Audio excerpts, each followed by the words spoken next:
Hello everybody, Flick here and welcome to my weekly vlog. There's a bit of a delay on me recording this one because I got a little bit ill over the weekend. I'm still not feeling 100%, so I probably look a little bit paler than usual. I also have way too much hair because I'm getting a haircut on Wednesday, so we'll be starting that next week. But as for me recovering, I don't know. I had a splitting headache and dizzy spells on Saturday. I had to call off recording any Monster Hunter at the Monster Hunter night. I'm still not feeling 100% today, but I haven't done a vlog for tomorrow, so, well, you know, you'll be seeing it on Monday. I'm confusing myself already. So, I'm getting it done. I'll try and rattle through it, if you don't mind, because I'm not feeling 100%. I want to go back to resting my voice and my head. I did want to cover something that was going to take up a lot of time, and I'm going to show it anyway, but I'm not going to cover it this time. I've been secretly playing that. It says it's a day 1 edition. I did not buy it on day 1. I bought it like a few days ago. So I've been playing through Metal Gear Solid 5, The Phantom Pain, and I finished it. Finished all the main missions. Still got side stuff to do, and I want to talk about it. Kind of do a mini review. I'm not doing a separate video because I can't take the risk of using any footage. In fact, I'm a little bit worried about even showing the box, quite frankly, because of how anal Konami is about this bullshit. I want to talk about the game though, but I want to do it when my head's in the game, if you get what I mean. I'm not 100% right now, so I'm not going to be as coherent as I would like, because I imagine there will be some blowback against some of my opinions regarding this game, although for the most part I did enjoy it. Certainly more than 4. And definitely more than 3. So, do you want me to pick this up next week? And for next Monday I'll be ready, hopefully, recovered, haircut, everything, and I will talk a little bit about what I thought of The Phantom Pain. You let me know, and I will. If you don't care, that's fine too. So that was one option. That's what I had planned to do. However, what I do want to do is, Yuki, one of my Monster Hunter players, went to a Monster Hunter Cross event in Japan. She and her cousin have composed a fantastic email full of information about their time with it, the event they went to, some questions I asked they got answered. So I want to go through that. We will also quickly go through the comments. There hasn't been many, which is actually a godsend in this case. But first I want to quickly go through Patron shoutouts for the people who supported my channel last month. And if you read my monthly roundups, you'll know that Patreon is a large part of why I'm still able to do this currently. So thank you to everybody who's willing to just send a few dollars my way every month as a way of, you know, directly supporting me, as opposed to the pittance you get via Google because of, you know, the pittance they pay you for a start, combine that with ad block and everything else. So thank you to the following people: Matsamuni, Apropos of Nothing, Carneris, Greg the Howler, Taya Blake, Dragonakis, Coulson McDonald, Yuki, Terravolt, Good Rory, Nick Galodi, Michael Smith, Moose, Thaxton, Nick M, Grant Doty, Soulfood, Jason Anino, Andy Volcano, Amy Spain, Ryan Sadowski, Lenore, Fraser Macbeth, Casper MH, James Kilgore, Terrell Smith, The Newbie, and that one guy with the face. You're back to being the last one on the list because other people's payments got declined, so I think you like being the last one I mentioned, right? So thank you very much to those people. It means a lot that you're willing to support me directly, and it helps a lot. Don't ever doubt that even if it's just $1, that it does nothing. That $1, if you did send just $1, is still far more than you would get in like a year's worth of watching my videos from, you know, like, say you get, like, if you were to watch my ads on my videos, you might earn me 2 cents. You know, that's me pulling a number out of my ass, but compare that to actually just directly giving me $1, of which I get 96%. You've already done more than like a year's worth of watching the ads. Now obviously the ads are forever, whereas a Patreon pledge might not be, so don't think that I'm saying do Patreon instead. It helps if you don't use adblock on channels you support, please. So, thank you to those people. That's out of the way. I'll go through the comments last. I want to get straight into the Monster Hunter Cross stuff while my voice is still relatively strong. So, I'm going to turn pale because Gmail is white, but I was already pale to start with, so it doesn't really matter. So, Yuki and her cousin went to a Monster Hunter Cross event in Japan, and her cousin helped her write this because he or she has better English skills. So, anyway, so there was actually 12 of them travelling together, family and friends. They went to the mall where the experience event was being held at 6:45 AM, and when they reached there was already 20 people in queue, most of them playing 4G just together. By 8 AM there was about 50 people behind them. We were all at the event all the way till it ended around dinner time, so it was an all-day thing from 8 in the morning. Wow, I hope they fed you. We didn't manage to get in many hunts due to a large crowd. We got to do 2, sometimes 3 hunts of our choice each round for 5 rounds. In the experience era, there were tables with 4 3DSs, each with a small stack of colourful instruction sheets with move lists. There were options to either do an alone hunt with 2 cats, or play with up to 4 people. While waiting for our turn, we got to play Monster Hunter Diary Poka Poka Aru Village DX, that's the Palico game that will never see Western release I think, which they had set up beside the Monster Hunter area. They assigned a staff member beside each table to assist us with the game and maybe to make sure we did not record any gameplay. And the Monster Hunter production team were also there, walking from table to table, talking with everyone. The game looks really good, each hit on a monster feels really impactful due to the new graphical effects. And then she linked a couple of videos, not showing the venue that she was at, but the same team doing a video at another event. I might try and remember to include those in the comments. If I don't, put a comment and I'll do it. So, skip ahead a little bit. Here are the hunting skills. So, I'll go by Lisbeth's instruction. Oh, by the way, she and her cousin put a lot of work in here. This is a huge email with tons and tons of information. Thank them, please, in the comments, or if you turn up to the Monster Hunter Nights, thank them when Lisbeth shows up there. They went above and beyond what I asked for information. So, keep that in mind. They have done all the work here, I'm just reading it out. So hunting skills are shown on the touchscreen and charge up as you attack. You tap on them to use them once they're fully charged.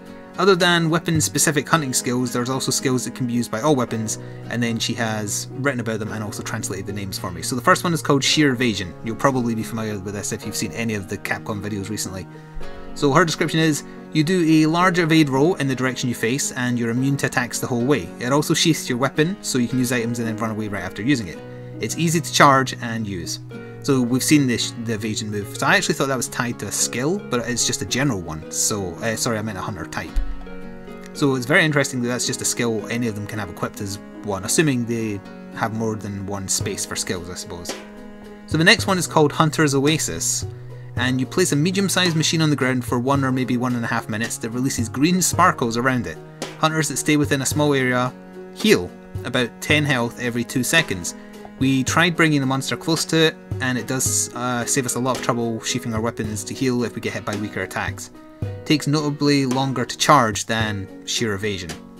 So that's the 2 not tied to a weapon specific hunter skills you can use if you want. Mounting. Mounting has been changed. Mounting monsters is noticeably harder, but of course all weapons can now do it depending on their type.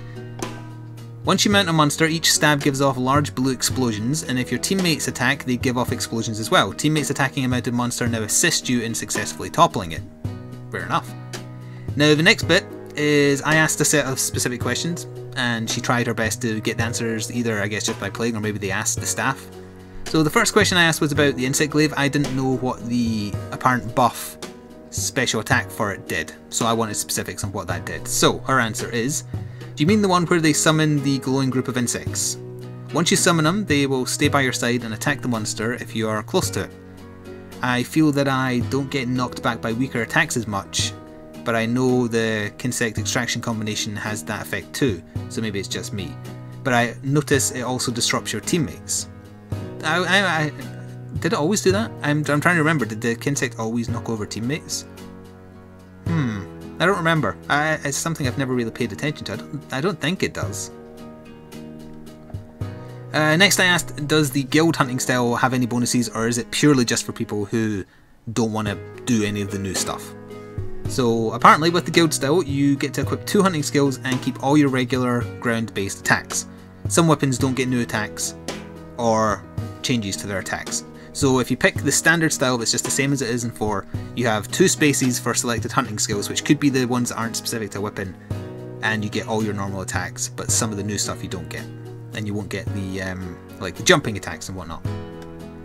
So then I said that I thought the aerial style looks like it might fit me best, and I wanted to know more about it, essentially. I'm cutting down my own question here into the gist of it. So if you use the aerial style, you get 1 space for a hunting skill, and you lose many of your ground-based combo attacks. Many of them are changed to aerial versions instead. Normal evades changed to a small jumping flip. If you land on a teammate or a large or small monster, and in brackets maybe cats, they weren't sure because they didn't have the cats with them when they were playing 4-player, you will jump off them and get to attack a few times. I forgot to try forward flipping towards the wall. Maybe that works as well. If it does work, it'd be amazing. So this next bit is underlined, so it's important. Throughout the hunts, I did notice much difference between mounting chances when jumping off ledges, insect glaive, vault, and attacks from aerial flips off of teammates and monsters. So the striker style next, this is the aggressive one. You get 3 spaces for skills to equip, and they charge up noticeably faster compared to the guild and aerial styles. Many slow and powerful attacks have been removed. It's a focus on very quick attacks. So I think this is the one in some of those videos I've been linking on Twitter where like they do attacks with the greatsword and the charge is instant, but it's weaker. So it's speed over power. I guess we could compare it to some of the Musu games. After your character is somewhat upgraded, you would notice that after every few attacks you get to use a special attack. Pardon me. So the striker style is if you're really into the hunting skills and you want to spam them, but you sacrifice a lot of your powerful attacks and the ability to charge attacks as well. So the next question I asked, I wanted to know more about Gunlance and how it specifically worked with the various styles you can equip. So here is the answer to that. The Gunlance has the new heat gauge system split into 3 equal parts of yellow, orange and red, with a number beside red showing the number of bullets you have left. If the marker moves all the way to the right, the weapon overheats, and the marker resets to the leftmost side. However, using Wavering Fire to overheat the weapons will move the marker to orange and it locks it there for about 2 minutes. Shooting bullets move the marker from left to right as the Gunlance gets hotter, and this increases the lance type attacks. Using lance attacks or waiting will cool down the weapon. Using the aerial style, you get a small forward hop that allows you to jump off things. You can shoot and use the lance while jumping. Sideways evade with the weapon drawn works as normal, and she included a link to a video of someone actually using it from one of the Japanese Capcom TV events. Using the striker style, you will not be able to use your forward Gunlance slam attacks. That's usually when I do it, I link it into a full burst, so you lose that attack if you're using the aggressive many hunter skill ones. But you get a new 3-hit attack that's similar to a normal lance attack instead, apparently. So the next is a collection of some things they noticed just in general for a lot of the weapon skills. So insect glaive, your kinsect disrupts your teammates if it hits them. In brackets, I'm not sure if that's new, but I didn't notice it from watching my videos. Switch axe, I noticed the upwards and downwards sword combo is faster in striker style. In aerial mode, the burst attack can only be done if you start charging in mid-air. Greatsword, in aerial style, all charge attacks on the ground are removed in exchange for an aerial charge attack. In the striker style, the second charge attack, the one you usually do after the normal one, is removed, but the normal one has been given a new charge level and will automatically hit when you reach it, so you won't overcharge by accident. Hammer, in striker style, they removed the large upswing hit, the golf swing I think people refer to that as. In guild style, your charge attacks charge faster. Lance, in aerial style, the sideways and backwards hops are removed. In guild style, you can charge a 3rd jab to do 3 really quick hits in 1 jab. In striker style, the counter attack is removed, no jumping while running with the lance drawn. But again, striker style is the one where you can spam your special moves, your new special moves. Hunting horn, if the attack hits a monster, you get a repeat note. If the whole song you're playing consists of only repeat notes, you will also get the effect of the previous song you played. Encoring the song will also encore the previous song. In aerial style, I was also able to play 2 notes in the air. In striker style, they removed the overhead backward smack and changed one of the normal attacks to a small jab hit that also changed the draw attack. Heavy bowgun, you get a few new bullet types, a flash bomb shot, a penetrating firebomb shot, and a few others. Aerial style, reload your weapon after jumping off something from the front flip. That sounds cool. You can go into squatting mode and shoot straight after landing. So the next thing is a bit interesting. She went over the 3 tiers of difficulty that are in the demo, and if you played the 4U demo, or the 4G one I guess, or whatever, they always do it like this, where you've got a beginner monster to fight, an intermediate, and then an advanced one if you're good enough. So in the one she was playing, the beginner one was like the new Great Jaggy, it was the parrot kangaroo thing. And then the intermediate was Nargacuga, I think. And then the final one was the owl thing. Now the demo that I've seen going around some events was actually different to that. It was the parrot, Great Jaggy type thing, Nargacuga, and then it was one of the flagship monsters. It was the big T-Rex thing. So this is a different build that she's been playing. And then she also attached some likes. But anyway, these are our thoughts on fighting the monsters. Nargacuga, she just said it's basically the same as Portable Third, except now you can mount it. Fair enough. So the next monster she fought was the Grinning Owl monster, as I'll be probably calling it until I know its correct English name. This was a really interesting monster to fight. It can fly and likes to hover a little off the ground and fly towards us. It can also fly upwards and land heavily, summoning a yellowish dust around it. It will then target one of us and flap its wings to direct the dust at us. Coming in contact with the yellow dust at any point gives the confused status, which reverses the directional controls. It also does a wide, wavy beam that causes sleep. The confused status can be removed by eating a bitter bug, but that also causes your hunter to do a coughing animation. We did have fun trying to hunt with the confused status. That does sound interesting. And then she also linked a video of someone fighting the owl monster, or the Capcom channel, using the aerial style gunlance. So the Great Jaggy Parrot thing. It can stand on its tail and attack with its hind legs, comes with a pack of smaller sized ones, quite agile, overall straightforward fight. In our opinion, it was more for trying out different weapons and hunting style combinations rather than being in any danger, which makes sense. That's essentially what Great Jaggy is. And to finish on, she wrote a short description for each weapon's hunting skill. I recorded them down right after each round of hunts. I have translated the names that are in katakana. The ones in kanji she has not, so I won't be able to translate any of these. But yeah, so you'll probably already have seen some of these. But Great Sword, the special is you increase the power of your next attack. Insect Glaive, you spin it around before slamming it in the ground. You summon a glowing ball of insects that stays with you and attacks the monster if you are next to it. Also, I see a strand of hair getting in my way. Long Sword, you do a circular motion with your sword followed by a downward slash. Your Spirit Gauge charges to maximum and it stays at maximum for a short while.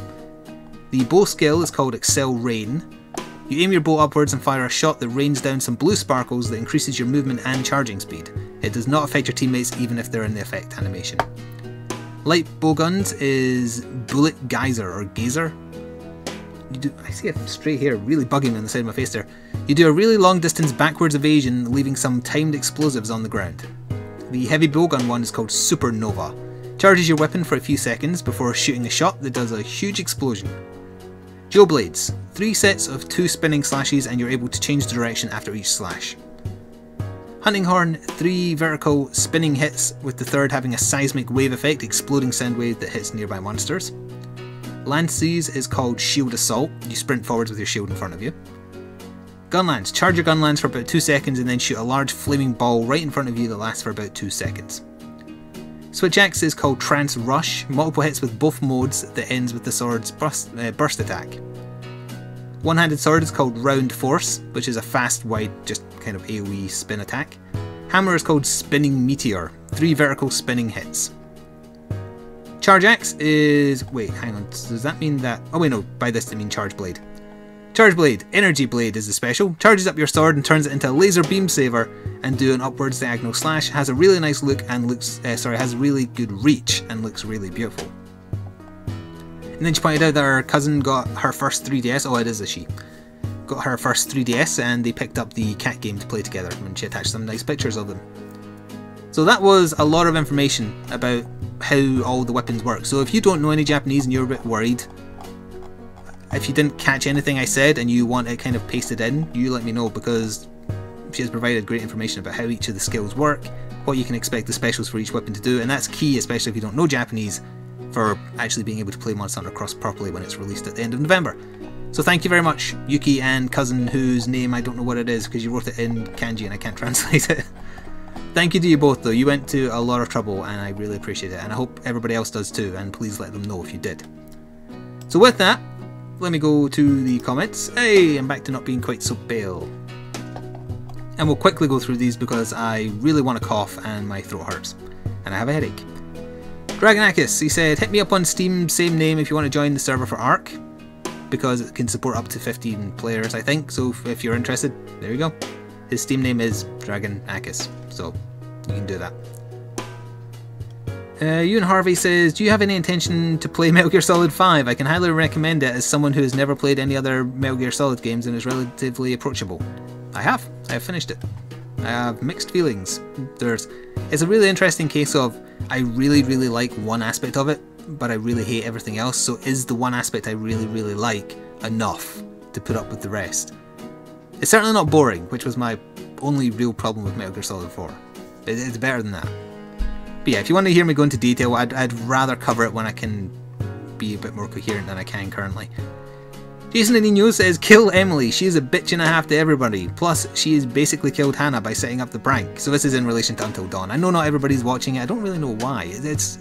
Are you worried about the jump scares? I don't scream like a girl, so don't worry. Even if I get startled, you're not going to hear me suddenly turn into a screaming bitch. But yeah, the final part of Until Dawn will be going up on the 16th. And that'll be it done, 15 parts.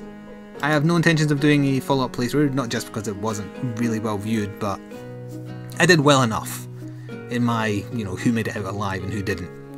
And I won't go into that until you've seen it, but yeah. So, well, will Emily make it or will she not? Who knows? I guess you'll have to wait and see. So then Red Knight left a couple of comments saying most Gilby movies, I still don't know how to pronounce this word, Ghibli,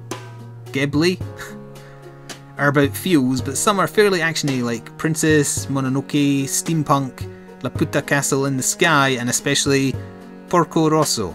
I'm not sure what accent I should be pretending to have to translate these to say these names, because some of them sound Spanish. And then you also said, now back to trying to find time to record videos. I hate going to school coupled with doing marching band and having a job. Also, damn you mobile YouTube for not having the ability to edit comments. That'll come in time, I would imagine. They've been updating the content creator app for phones and iPads and whatnot recently, so now you can edit playlists and stuff, so all that's coming. And yeah, you know, people underestimate how much time is involved to consistently work on YouTube. And my answer to all those people is always the same. Try it. You think this is easy? Do it. Just do it. Prove me wrong. Do it for a month. Don't just do it for a week and think, yeah, that was easy. Do it for a month and see how easy it is. And there's a lot of reasons why it's not easy, not just having the time required. But yeah, finding the time is hard. You don't need to worry about updating every day. I would say twice a week is fine to start with, as long as you make it known. Like when you're trying to create an audience and you don't have a lot of time to do a lot of videos, like I have the luxury of being able at present to do multiple videos a day. If I didn't, when I was doing blurbs in my videos, in the intro or the outro, I'd be saying, hey, I post these every Monday and Friday, just so people know when to kind of expect them. Or if you are making a new channel, you can point out to people that when they subscribe, they can hit the little cog icon next to the subscribe button, and there you can tick it so that you get an email every time the person uploads a video. I don't necessarily recommend doing that for people who upload as frequently as me, but if you find someone who doesn't upload a lot but you really like their content, I think that's a very valuable thing to do. 3 more comments. Chris Rogers, oh, pronunciation on the word. Pronunciation for the word is, from where I hail, is Ghibli. Personally, I like saying Ghibli. Well, whichever. If someone were to recommend or send you one of their not-so-feelsy movies, would you watch it? Are you talking about legally? Because I wouldn't feel comfortable watching an illegal copy, necessarily, especially if they're on the verge of going out of business. I'd feel bad if they did. I would watch it, but I can't set up a PO box, and I don't want to put my address out there because that's a very stupid thing to do. If my channel ever gets to the point where it's really big, I will set up a PO box. Right, I looked into it once. The cost of doing it is way too high for my size currently. Eventually, maybe. Xavier Mono. I can't wait for the Monster Hunter Cross information. Well, I spent like 10 minutes on it, so I hope you enjoyed. Long live Lisbeth and Flick. Long live Flick as well. I'm digging the music track. Thank you. I mean, keep in mind, it is randomly generated music. It's the roguelike of music. It's a very interesting website. There is, there's common themes between the tracks if you stick to the same instruments and same genre, but I like that it's essentially your own music. You didn't make it per se, but you kind of did, because you set everything up, but you're just not playing the instruments. And I like that they offer you the chance to buy the rights to it, or just credit them if you want to use them rights free. So anyway, the last comment is from Reaper, who says, thank you for me wishing him a happy birthday. He said he's usually tired when I write these. Yeah, case in point, you wrote right as in right hand, not right as in right. Or when I'm at work. I work hard, I swear. Loving the Until Dawn series. Are you going to try and get multiple endings, as I assume there are multiple? It really just comes down to who survives and who doesn't. So no, not really. If I was getting tons of views, I might have been, but I think I got close enough to, I think, the best ending. I didn't get the best ending, because I looked at some of the trophies I didn't get, but I almost did. I personally think Hannah overreacted to the prank and would have dropped her, but that's just me.